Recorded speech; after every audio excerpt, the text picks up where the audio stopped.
There's a graveyard inside your mind where dreams go to die. Row after row of headstones marked with words like, "Maybe someday," "I'm not good enough," and "What if I fail?" You've been the undertaker of your own potential for so long, you've forgotten what it feels like to plant seeds instead of digging graves. In the quiet moments before dawn, when the world sleeps and your soul whispers its deepest truths, you feel it, that ache of knowing you were meant for more.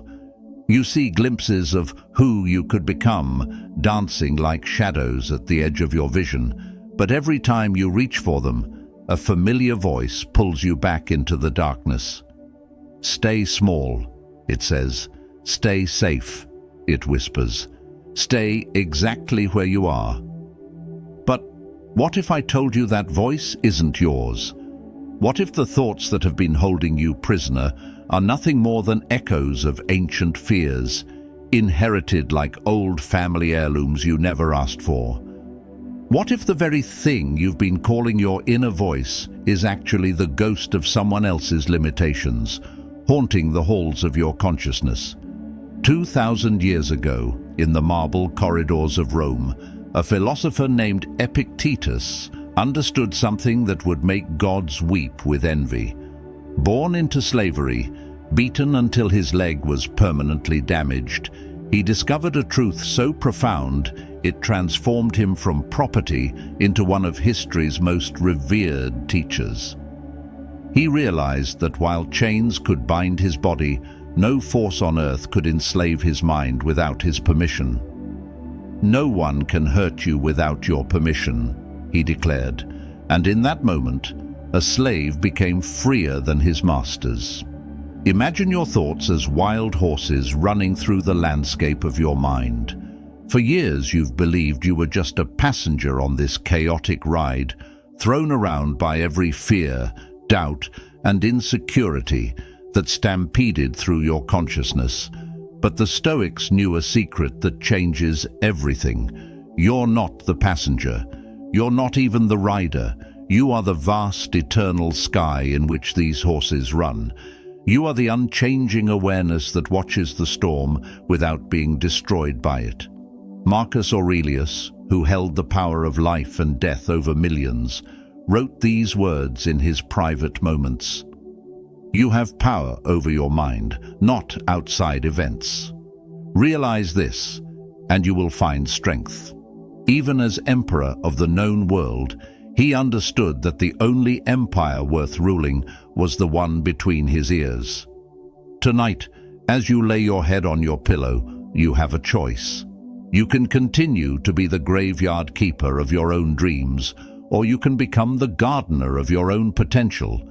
You can keep feeding the voice that diminishes you, or you can starve it into silence and finally hear the whisper of your true self. The self that has been waiting patiently in the wings for its moment to shine. If you're ready to stop being a ghost in your own life and start being the author of your own resurrection, then breathe life into this moment. Like this video, comment with your commitment to change, share it with someone who needs to hear this truth, and subscribe, because we're not just building a community, we're building a revolution of souls who refuse to settle for less than their divine potential. Every word that follows is a key to unlock the prison you've been living in. Drop this affirmation in the comments. I declare war on my negative thoughts. Victory is mine. Now, let's get started. Number 1. The brutal truth about mental slavery. Here's the truth that's going to set you free. But first, it's going to piss you off. You are not depressed. You are not anxious. You are not broken. You are enslaved. Enslaved by thoughts that don't even belong to you. Enslaved by stories that were programmed into your mind by people who were slaves themselves. You've been living in a mental prison so long, you've started decorating the walls. Epictetus knew something about slavery that you need to understand. He said, No one is free who is not master of himself. This man lived in literal chains, was beaten, had his leg broken by his master, and yet he discovered the most liberating truth in human history. Physical chains can hold your body, but mental chains are the only ones that can destroy your soul.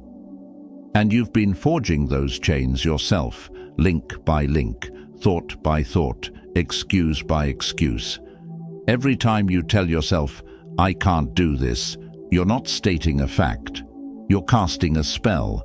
Every time you replay your failures on repeat in your mind, you're not learning, you're self-hypnotizing. Every time you predict your own doom, you're not being realistic. You're being a prophet of your own destruction. You've become a magician, but the only trick you know is making your own potential disappear. The most successful people on this planet aren't more talented than you. They're not luckier than you. They're not more deserving than you. They simply refuse to be slaves to their own thinking. While you've been having tea parties with your doubts and fears, they've been committing genocide against every thought that dared to tell them they couldn't succeed. Your mind, right now, is like a hijacked radio station, broadcasting nothing but fear, doubt, and limitation 24 hours a day. But here's what the Stoics discovered. You can change the frequency. You can fire the DJ. You can become the programmer of your own mental content. The question is, are you going to keep listening to the same destructive playlist, or are you ready to create a new soundtrack for your life? Stop calling your negative thoughts realistic. Stop calling your self-doubt being honest. Stop calling your mental prison just who you are. You are not your thoughts. You are the consciousness that observes your thoughts. And consciousness, my friend, can choose what to focus on. Number 2, the present moment is your nuclear weapon. Listen to me very carefully. Every single negative thought you've ever had exists in exactly 2 places: the graveyard of your past or the fantasy land of your future. Not one of them lives in the present moment. Not one. This isn't philosophy. This is warfare strategy. And the present moment is your nuclear weapon against mental terrorism. Marcus Aurelius, while leading armies and ruling an empire, wrote these words that still echo through eternity: confine yourself to the present. This wasn't a gentle suggestion from a meditation guru. This was a battle cry from a warrior emperor who understood that the present moment is where legends are forged and mental slavery is shattered forever. Right now, not yesterday, not tomorrow, but right now. Where is your pain? I'm not talking about the stories you tell yourself about your pain. I'm not talking about the meaning you've assigned to your struggles. I'm talking about actual, physical, present moment suffering. Can you find it? Can you locate it anywhere in this exact second? Or is it hiding in memories and fantasies like the coward it truly is? Your negative thoughts are time travelers, but they can only survive in the past and future. They're like vampires who burst into flames the moment they're exposed to the sunlight of the present moment. Every second you spend fully present is a second they cannot touch you. Every breath you take in conscious awareness is a bullet fired directly at their heart. You've been living your entire life in a mental time machine that's completely out of control, bouncing between regrets and anxieties like a pinball. But the Stoics discovered the emergency brake. The present moment isn't just where you can find peace. It's where you can find your power. It's where miracles happen. It's where transformation begins. Think about every great moment in your life, every breakthrough, every victory, every moment of pure joy. Where did they happen? In your memories of the past, in your dreams of the future. Number They happened in the sacred space of now. And that sacred space is available to you every single second of every single day. Your mind wants you to believe that happiness is somewhere else, someone else. But that's the greatest lie ever told. Happiness isn't a destination you arrive at. It's a radio frequency you tune into. And that frequency is always broadcasting from the present moment. Number 3. The sacred theatre of your inner world. You are both actor and audience. Deep within the cathedral of your consciousness, a sacred theatre has been performing the same tragic play for years. On the stage of your mind, emotions dance like ancient spirits. Anger wearing crimson robes, fear draped in shadows, joy spinning in golden light. But here's the cosmic joke that has kept you trapped in the front row, weeping and cheering at a performance you forgot you could direct. You are not the character suffering on that stage. You are the eternal witness sitting in the darkness, watching the drama unfold. For too long, you've been mistaking yourself for the actors when you are actually the theatre itself. Vast, unchanging, sacred space in which all performances rise and fall like waves returning to the ocean. When anger storms across your inner stage, you whisper, "I am angry." But that's like the theatre claiming to be the lightning in the play. When sadness performs her haunting solo, you declare, "I am sad." But that's like the concert hall claiming to be the melancholy song echoing through its chambers. Seneca, who watched his fortune disappear and faced his own execution with philosophical grace, understood this divine truth. Every new beginning comes from some other beginning's end. He knew that emotions are not permanent residents in the house of your soul. They are traveling performers who come, deliver their message, take their bow, and exit stage left. The house remains. You remain. The witness remains. Picture this moment. You're watching a movie that makes you cry. As tears stream down your face, some part of you knows you're sitting safely in a theatre, watching light projected on a screen.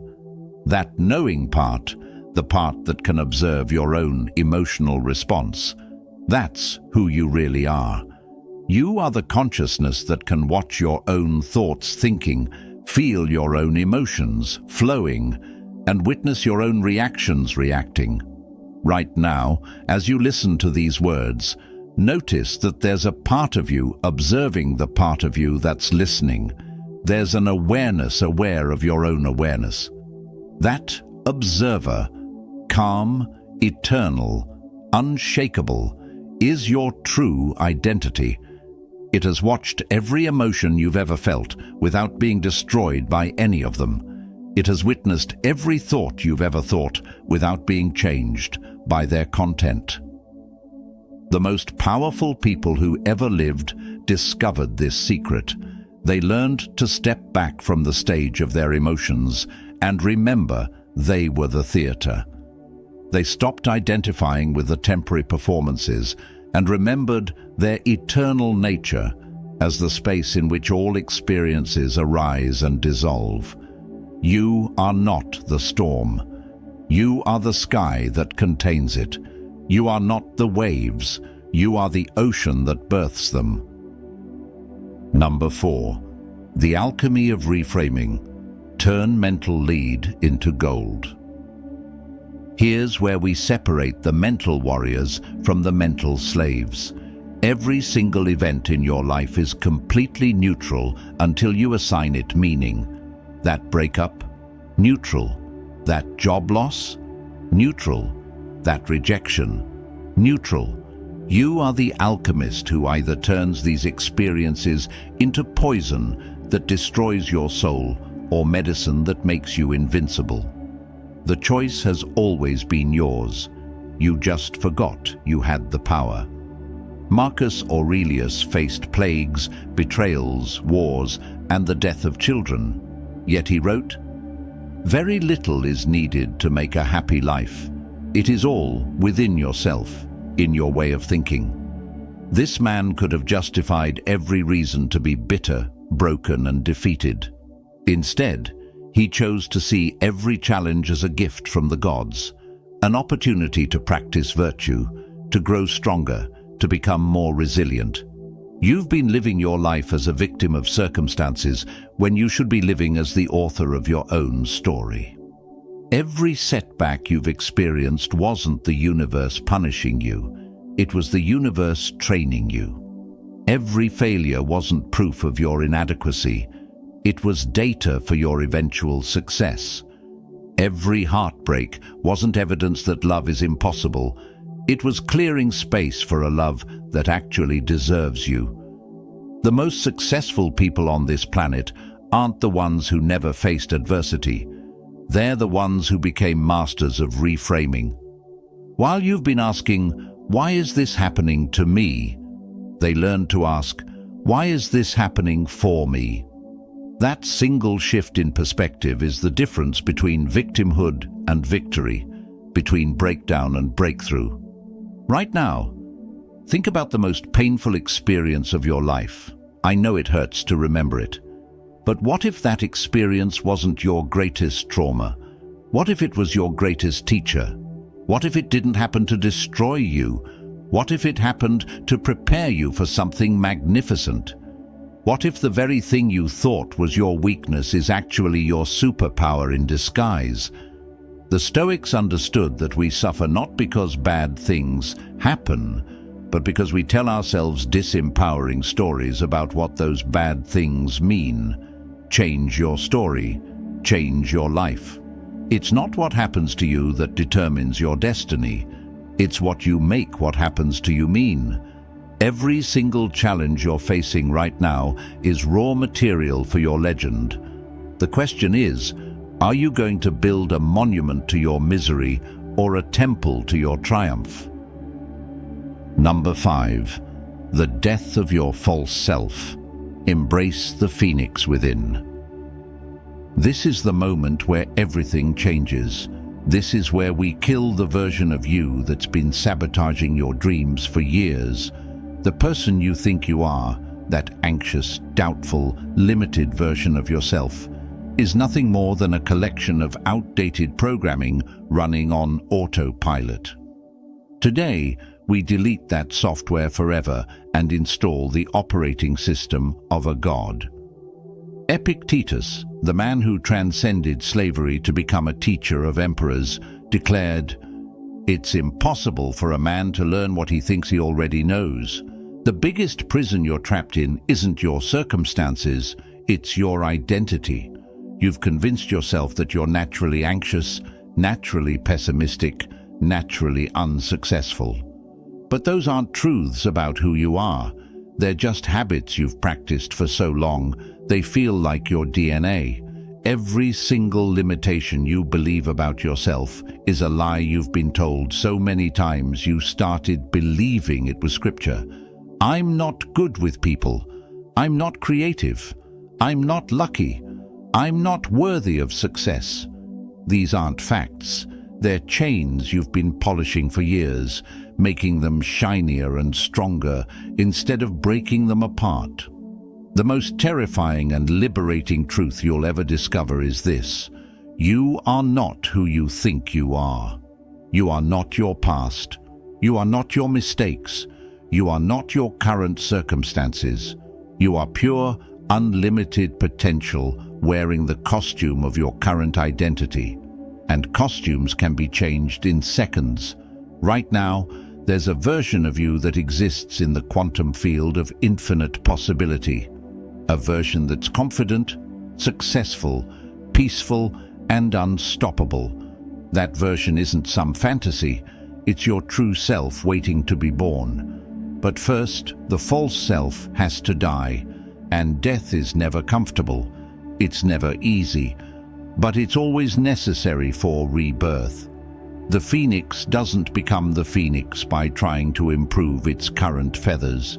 It becomes the phoenix by burning everything it thinks it is and rising from the ashes as something entirely new. Your negative thoughts aren't trying to protect you. They're trying to preserve a version of you that no longer serves your highest good. Every single person who has ever transformed their life had to commit murder. The murder of their old identity. They had to look in the mirror and say, "You've got to go. You're not who I'm becoming." That moment of identity death is when real life begins. Who you were yesterday is already dead. Who you'll be tomorrow is being born right now. The question is, will you assist at this birth or fight it? Number 6. The discipline of desire. Want what happens. Happen what you want. Prepare yourself for the most counterintuitive and powerful principle ever discovered by the human mind. You've been taught that happiness comes from getting what you want. The Stoics discovered something that will blow your mind into 1,000 pieces. Happiness comes from wanting what you get. This isn't surrender. This is the ultimate form of mental dominance.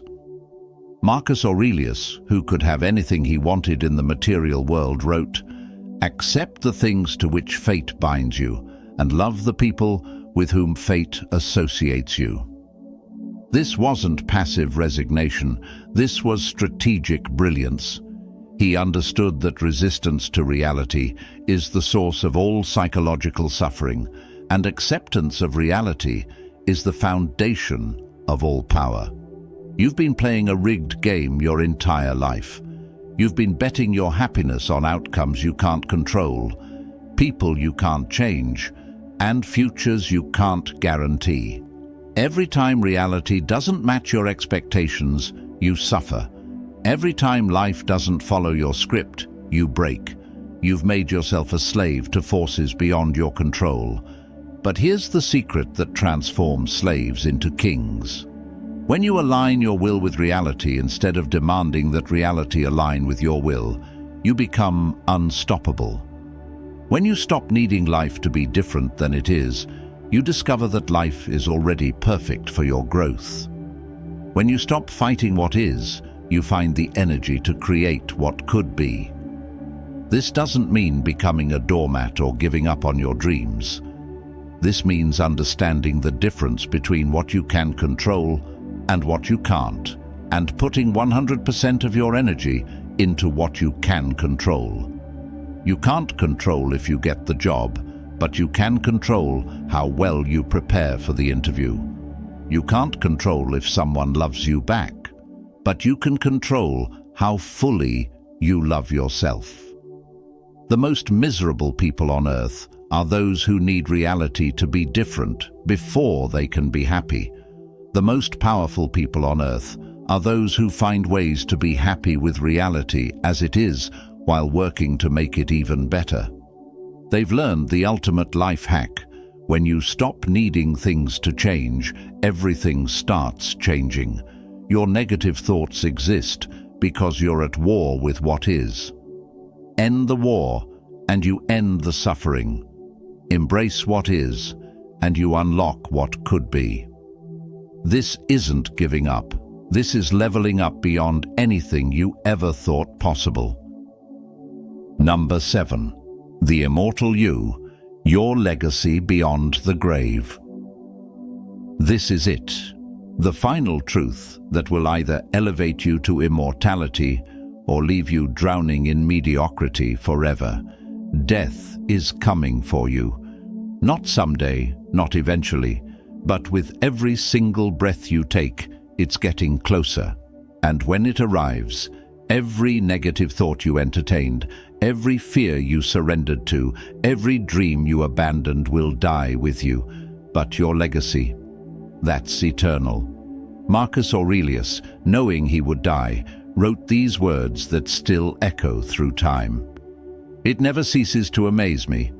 We all love ourselves more than other people, but care more about their opinion than our own. This emperor understood that most people live their entire lives performing for an audience that will forget them the moment they're gone, while neglecting the one performance that matters, the performance for their own soul. You're going to die. Your body will decay. Your fears will be forgotten. Your doubts will turn to dust. But what you do with your brief time here, the courage you show, the love you give, the impact you make, that echoes through eternity. Every single day you choose fear over courage. You're not just wasting a day. You're wasting a piece of your immortal legacy. Right now, imagine yourself on your deathbed, looking back at your life. What will you regret more, the risks you took or the risks you didn't take? The times you spoke up or the times you stayed silent? The dreams you chased or the dreams you buried under a mountain of excuses and negative thoughts? Your negative thoughts want you to play it safe, to stay small, to avoid risk. But safety is the most dangerous illusion of all. The only true safety comes from knowing that you squeezed every drop of potential from your brief time on this planet. The only real security comes from knowing that you didn't let fear steal your greatness. Every single person who is remembered by history had one thing in common. They refused to let their negative thoughts write their story. They understood that temporary discomfort is the price of permanent greatness. They knew that the pain of discipline weighs ounces, but the pain of regret weighs tons. You have a choice right now. You can continue being a prisoner of your own mind, or you can become the author of a legacy that will inspire people long after your body returns to dust. Your thoughts will die with you, but your impact can live forever. What will you choose? The war is over. You now possess the 7 ancient weapons that have transformed ordinary humans into legends for over 2,000 years. You've learned to see your thoughts clearly, to anchor yourself in the present moment, to witness your emotions without becoming them, to reframe every challenge as raw material for greatness, to kill your false identity and birth your true self, to align with reality's power, and to live for a legacy that transcends death itself. But knowledge without action is worthless. These aren't just concepts to understand, they're weapons to wield. Every single day, your negative thoughts will try to reclaim their throne in your mind. Every single day, you'll have to choose between being their victim or their destroyer. The person who started watching this video is already dead. You've been reborn as someone who understands the ultimate truth. You are not your thoughts. You are not your fears. You are not your limitations. You are pure consciousness with the power to create whatever reality you choose. If this transformation resonates in your soul, smash that like button, share this with someone who needs to hear this truth, and subscribe, because we're building an empire of mental warriors. The revolution starts now. Your negative thoughts are already retreating. Victory is yours.